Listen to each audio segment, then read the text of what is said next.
மெட்ராஸ்ல பூ மாடு கட்டுக்கும் பக்கத்துல ஆளு போட்டா ஒரு பக்கம் புக்லெட் போட்டா இருக்குது அந்த ஆபீஸ். ஓ அந்த ஆபீஸ் பெரிய ஆபீஸ். என்னடா என்ன கை எடுத்த ஆபீஸ்ல இருக்கு கணக்கல்ற வேலைக்கு.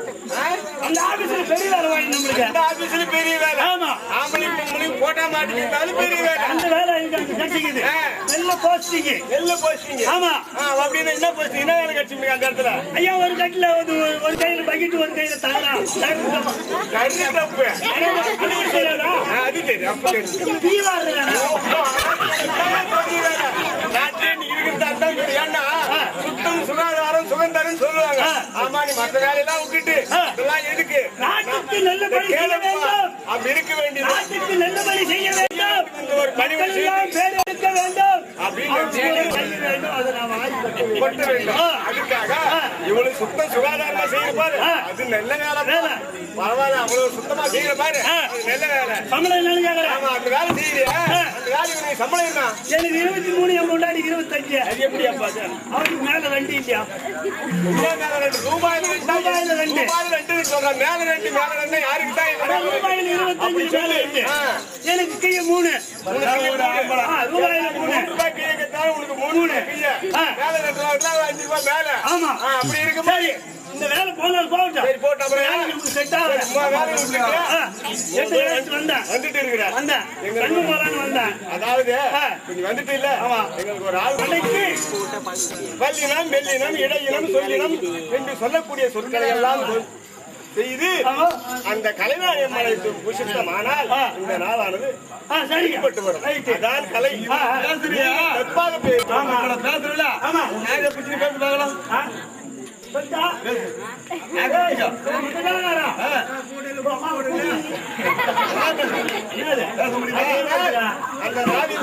ஒன்றும் செய்ய முடியாது.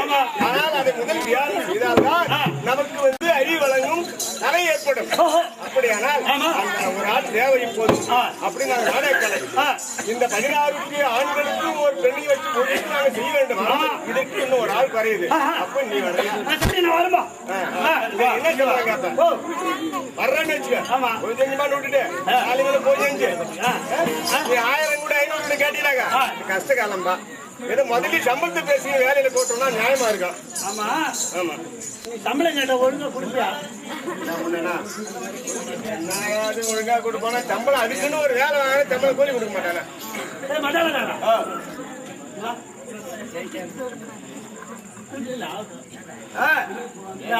எப்படிப்பா? அதாவது உலகத்திலே ஒரு கொடுக்கக்கூடிய புண்ணியவானுக்கு கை எங்க இருக்கா? முன்ன இருக்கா? இவனுக்கு எதுக்கு இது இருக்குது? இவனை நம்பி சம்பளம் கொடுப்பானா கொடுக்க மாட்டானா? வேலை வாங்கி அனுப்பிடுவான். நீ பார்த்து கொஞ்சம் வேலை செய்ய. ரொம்ப சந்தேகமா பார்த்தா ரொம்ப சந்தேகமா இருக்குதா? இது யாரு தெரியுமா? நகை கடை போட்டி நேரத்துல கொடுப்பாரு பணம். கவலைப்பட வேலை செய். சரியா? அதாவது முதல் வந்து 2011 நேத்திரம் நடத்த முக்கன் மடத்த மரமடல் இருக்கின்றாரு. அவருடைய மூத்த குமாராகிய விநாயக பெருமாளா முருக பெருமாளா நீ வேண்டனா ரொம்ப சந்தேகமா எப்படி அப்புறம் பாத்துக்கலாம்.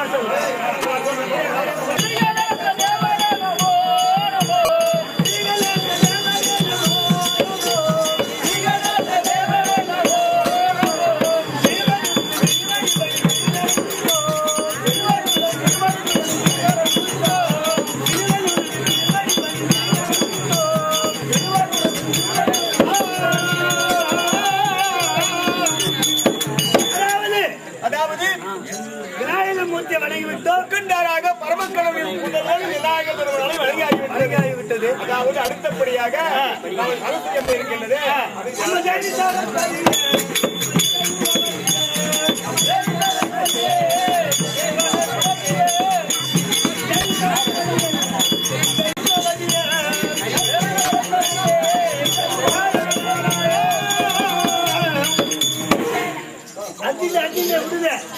அதாவது இப்பொழுது விநாயகமூர்த்தி வணங்கிவிட்டோம்.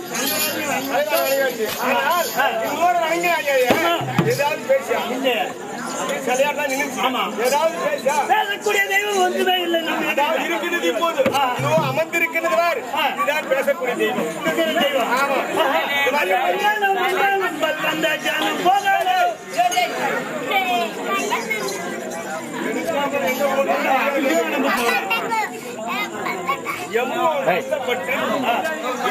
செய்து எவ்வளவு ராத்திரியே மழையில் நின்று போச்சுன்னு சொல்லிட்டு ஒரு சோறு அப்படி அதெல்லாம் வேண்டாம். தங்கச்சி பிள்ளைக்கு தங்கச்சி மகனுக்காக 101 ரூபாய் அன்பளிப்பாக இருக்கிறார். அவர் வந்து ஆட்சி நடக்கிறார்.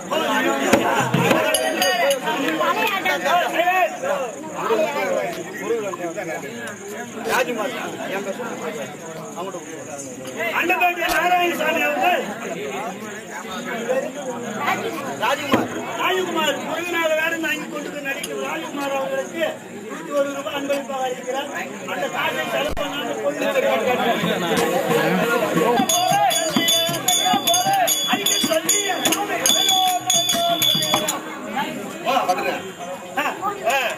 அதாவது இந்த சபையை அலங்காரம் செய்து விட்டோம். பிறகு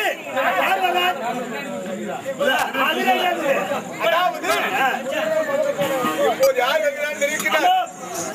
அதாவது இன்று நடத்த போகின்ற நாடகமும் அர்ஜுனன் தபசு.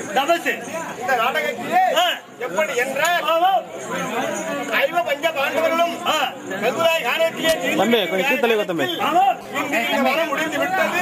நாளை எந்த வனம் செல்வோம் மகாவிஷ்ணு மூத்தோர் ஆகிய தர்மராஜ தத்வாராஜி வருகின்றார்.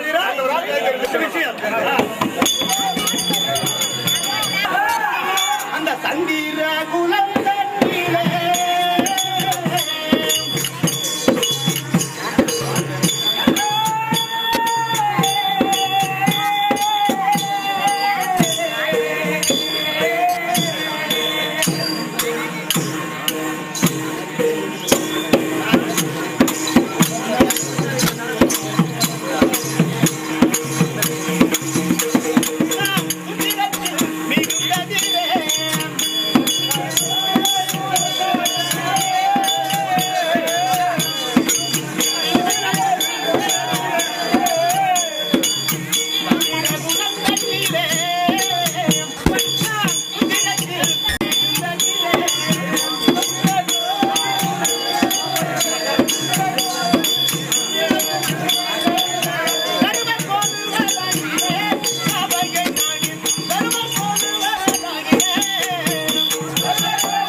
என்ன சபை இதா?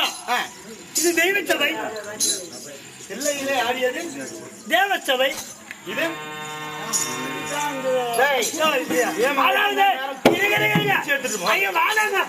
அதாவது மக்கள் சபை. இது மக்கள் சபை எனக்கு தெரியாதா? ஒரு பொண்ணு மக்கள் சபை எனக்கு தெரியுங்க. இங்க இருக்கக்கூடியவங்களுக்கு தெரியாத எனக்கு தெரியும். நீ சொல்லுங்க. இப்பேற்பட்ட மக்கள் சபையில வந்து ஆமா என்ன யார் என்று அறிந்தாய்? எனக்கு தெரியாதா? என்னன்னு தெரியும்?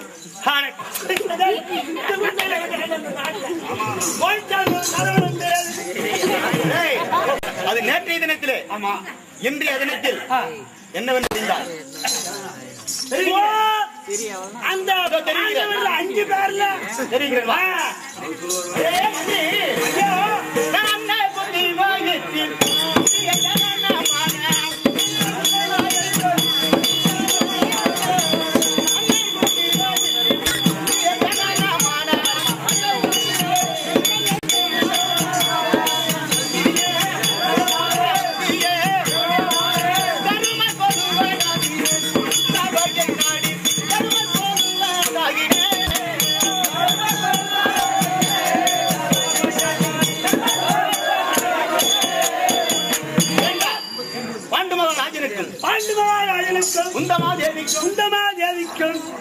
ஐவராஜாக்கள் ஆமா அதிலே முந்தி பிறந்த தர்மபூபதி என்று தெரிந்து கொண்டனையா நீங்களா? ஆமா. அதுவும் தவிர எங்க இருக்கிற எப்படி அரசாங்கம் தெரியுமா? எப்படிங்கிறீங்க? இதோ தெரிவிக்கிறேன்.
ஆனால் மந்திரி எனக்கு ஒரு மனக்குறை. என்ன தெரியுமா? எப்படிங்க? அதாவது சாதாரண வண்டியில மலர் கல்லு படி நோட்டு மனக்குறையா? போய் வந்தேன். என்னுடைய மாமா வாங்கிய மாயக்கண்ணிடத்தில் ஓடோடி ஓடி அழிந்து பிராவித்துக் கொண்டிருந்தார். என்னன்னு ஜோர சத்து மாட்டியா? அண்ணா, பூமியிலே இந்த பிரபஞ்சத்தில் மக்கள் கூட்டம் அனைத்தும் பெருகிவிட்டது. அதிகமா பெருகிவிட்டது. ஏன்னா அப்பா எப்படின்னா அப்ப வந்து இந்த குடும்ப கட்டுப்பாடுலாம் பண்ணல. அப்பா சேர்த்து போட்டுட்டாங்க. அப்ப கூட்டம் வந்து அதாவது பெருத்து போச்சு. பூமி பாரம் தாங்க முடியாமல் படிச்சு பகவான் என்ன செய்தார்? கங்கணத்தை கட்டி ஆனால் தங்கா இந்த பூமி பாரத்தை குறைப்பதற்கு நான் ஒரு பாரத போர் உண்டு பண்ணி உன்னுடைய பூமி பாரத்தை தீர்த்து வைக்கிறேன் என்று பண்ணார்.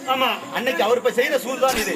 அப்படி இருக்கின்ற காலத்திலே ஆரம்ப காலத்தில் பள்ளி பாடசாலையிலே நாங்கள் படிக்கின்ற பொழுது துரியோதனாகப்பட்டவன் என்ன செய்ய நாங்கள் எங்கள் மீது பொறாமை கொண்டு சண்டை உருவாகியது. ஆகையால் என்னுடைய அண்ணனாகிய துரியோதனன் மற்றும் 99 தம்பிமார்களும் நாங்கள் 5 ராஜாக்களும் 99 பேர், நீங்க 5 பேர். அப்படி இருக்கின்ற காரணத்தினால் அதை 104 பங்கிட்டோம் மொத்தம். ஆமா, அப்படி பங்கிட்டு இருக்கின்ற தருணத்திலே நாங்கள் என்ன செய்தோம்? 5 ராஜாக்களுக்கு சரி பங்கு தானே. ஆமா, அண்ணன் தம்பிகளுக்குள்ள பாதி பங்கு தானே, பங்காளிக்குள் பங்கு தானே என்று நாங்கள் நினைத்தோம். அப்படி நினைத்து கேட்கின்ற நேரத்திலே அவன் என்ன செய்தான் தெரியுமா? அதே மாதிரி அவன் அதற்கு மாளிகை கட்டி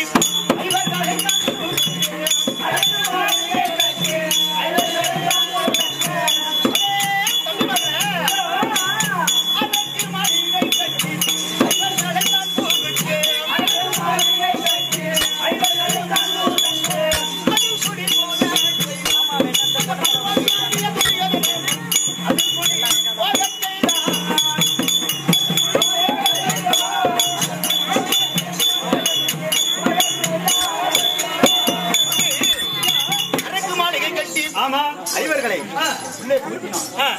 அதனால் நாங்கள் எப்படி படித்தோம் தெரியுமா? எப்படிங்க? அப்படி இருக்கின்ற காரணத்தில் ஆபத்து வந்து விட்டு சென்று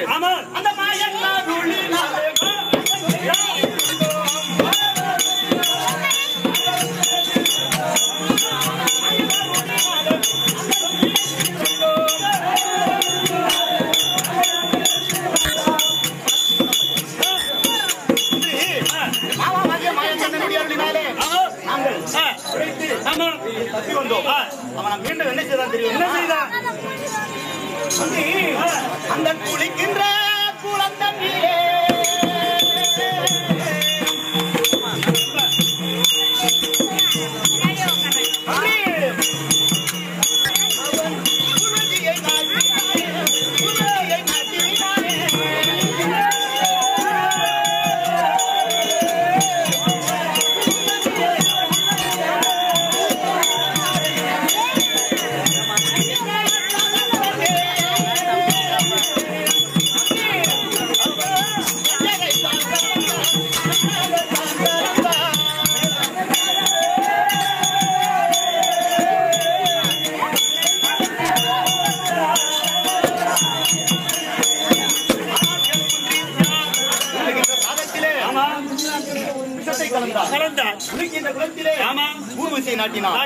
நடக்கின்ற வழிதனிலே அச்சுமுள்ளை போட்டார்.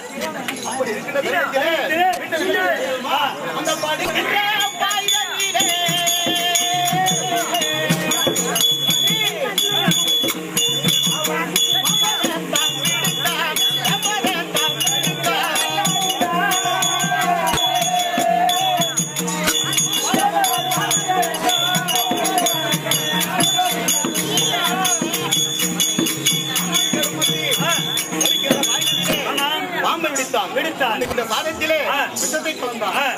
நடக்கின்ற வழிதனிலே குழி வெட்டி தள்ளினான்.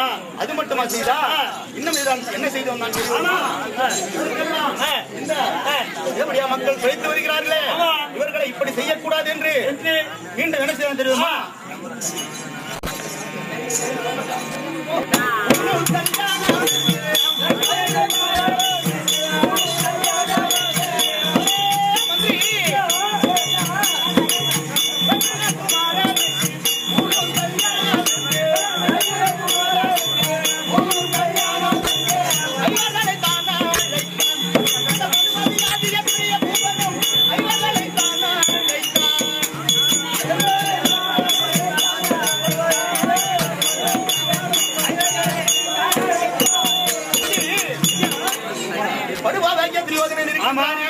இப்படி எல்லாம் செய்தால் இவர்களை ஒன்றும் செய்ய முடியாது. எனவே இவர்களை சூழ்ச்சியால் தான் வெல்ல வேண்டும் என்று அவன் எங்களை அவனுடைய மகனாகிய லட்சுமணகுமாரனுக்கு கல்யாணம் என்று ஐவராஜாக்களை வரவழைத்தார்.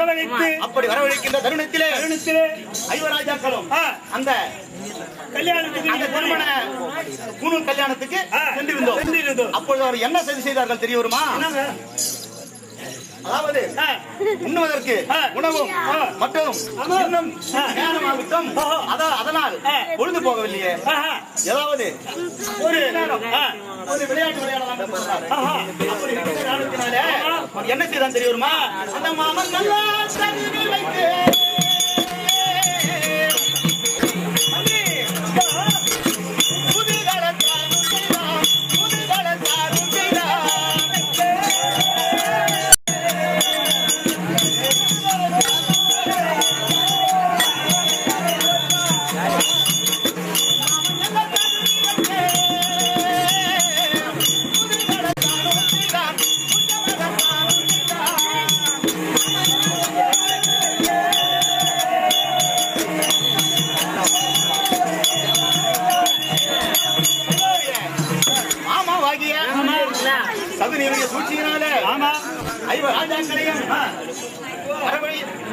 வைத்து அமர வைத்து சிறிது நேரம் ஒரு பகடை விளையாடலாம் என்று தெரிவித்தார்.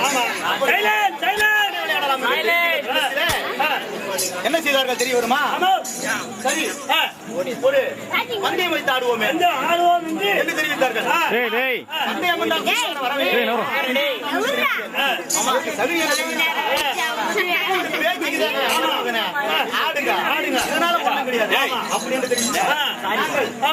அவருக்கு மட்டுமா மாமா?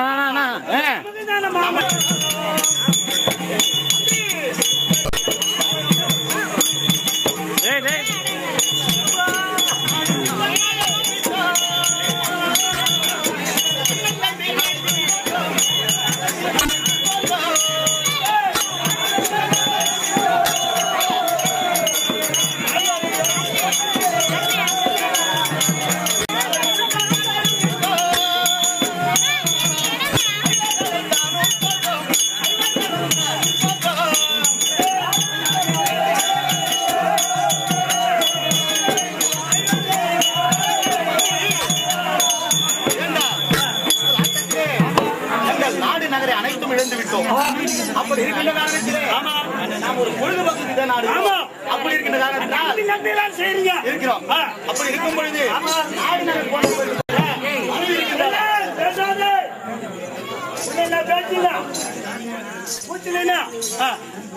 மனைவி பாஞ்சாலி இருக்கிறார் அல்லவா? அண்ணால வைத்து ஆடு நாடகத்தில் சகனி துரியோதனன் தெரிவிக்கிறார்கள். கொண்டாடி வச்சு ஆடு ஒரு பேட்டி தான் நான் சொல்றேன். ஒரு விளையாட்டு பொழுதுபோக்கு அப்படியே தெரிவித்தான். அப்பொழுது அந்த பத்தினி பாஞ்சாலியோ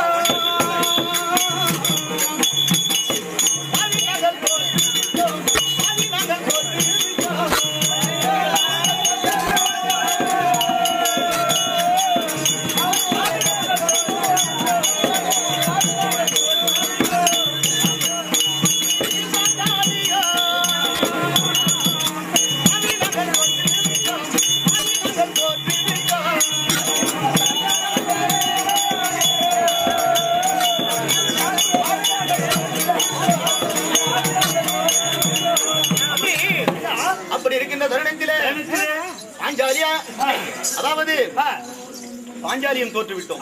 நீ இருக்கின்ற பொழுது விட்டு விட்டோம். அப்படி இருக்கும் பொழுது என்ன செய்தான் தெரிய வருமா? சிறு பயனாகிய துச்சாதனன் இருக்கின்றானே, அண்ணவனை அழைத்து என்னுடைய இருக்கக்கூடிய பாஞ்சாலியை 60ஆம் படி மீது ஏற்றி அஸ்திரபங்கம் செய்தான். ஆமா, அப்படி செய்திருக்கின்ற தருணத்திலே நாங்கள் ஒருத்துக் கொண்டு என்னுடைய மாமாவாகிய மாயக்கண்ணனை நாங்கள் நினைத்தோம். நினைத்த பொழுது அண்ணவனுக்கு மாளாத பிகிலடித்தார் மாயக்கண்ணன். நானா தெரியாம தான் கேக்குறேன். இம்மா விட்டு பொறுமையா வந்தீங்க.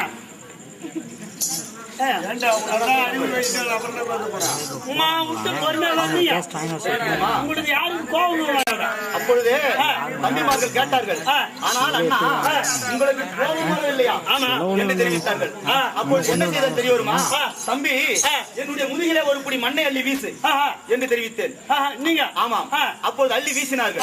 அப்படி வீசுகின்ற பொழுது அந்த மண்ணாகப்பட்டது நமது பொறி எப்படி பொரிகிறது அது போல கடப்படவென்று பொரிந்தது. ஓஹோ, அம்மா பொறுமையே நீங்க உள்ள அடக்கி வச்சிருந்தோம். நெல்ல மஞ்சள் அவரு எனக்கு புரியுது. அதாவது இப்போ நீ எம்மா பொறுமையா இருந்தியோ அந்த மாதிரி நீ பொறுமையா இருந்தது அந்த காலத்திலேயே.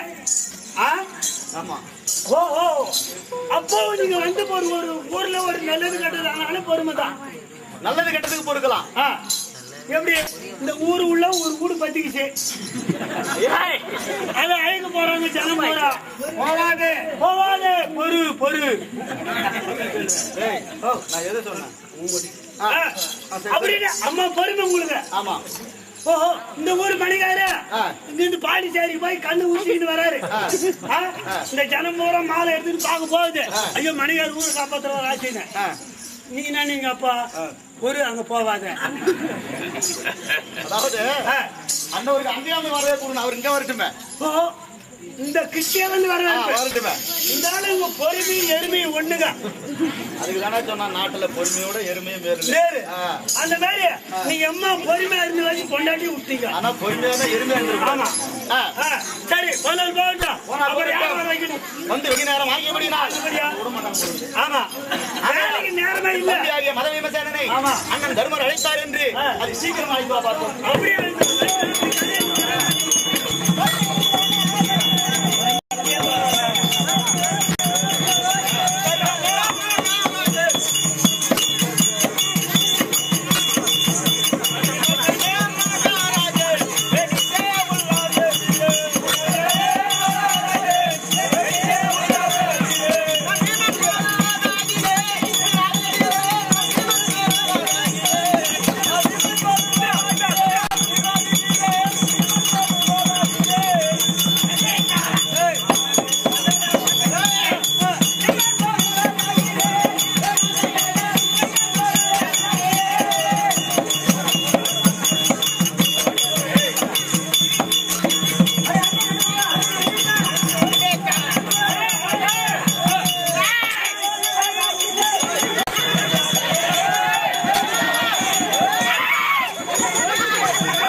என் தோற்றம் எப்படி தோற்றம் நல்லா தான் சொசைட்டி வர மாதிரி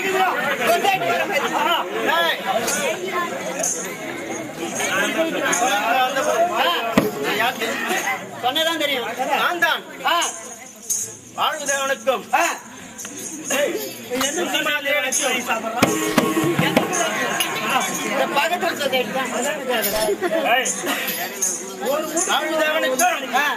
குந்திமாதேவிக்கும் மந்திரி சைத்தால் உதித்த பாண்டு மகாராஜன். அந்த பாண்டு மகாராஜன் பெயர் விளங்க பலம் படைத்த விமஜானன்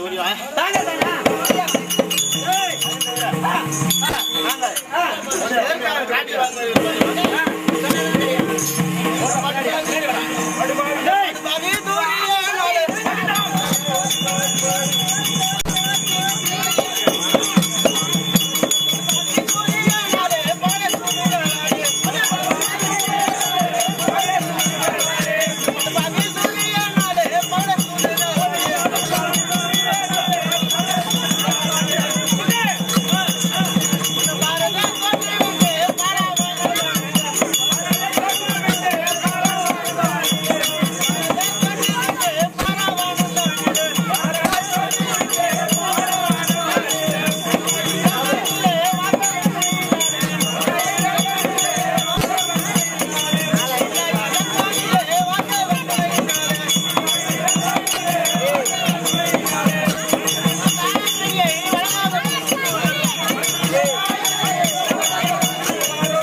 தருமனந்தன் அவரை அழைத்து சகுனி துரியன்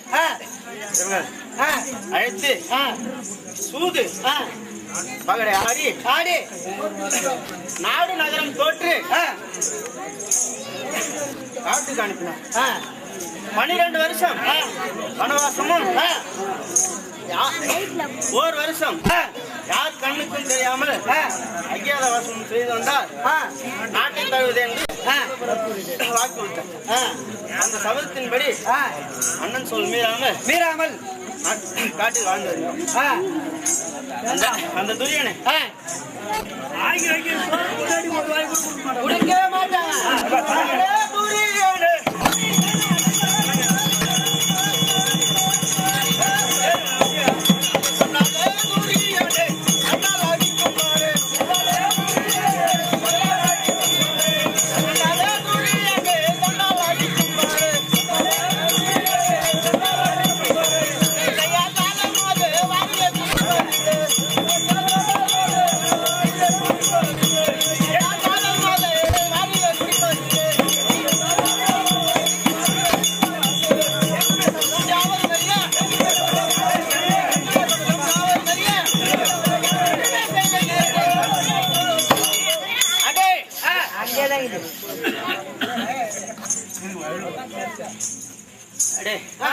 அந்த படுவாய துரியனால் இந்த தண்டாயத்தினால் அடித்து கீழே சாயும் வரையில் 2 கையால் ஜலம் அருந்துவதில் என்று சபதமிட்டேன். அந்த சபதத்தின்படி அந்த துரியனை அடித்து கீழே சாய்த்து அதில் எழும்பும் நீரை என்று குடித்து ஆமா தாகம் தீர்த்து பெரிய உருவமாச்சு.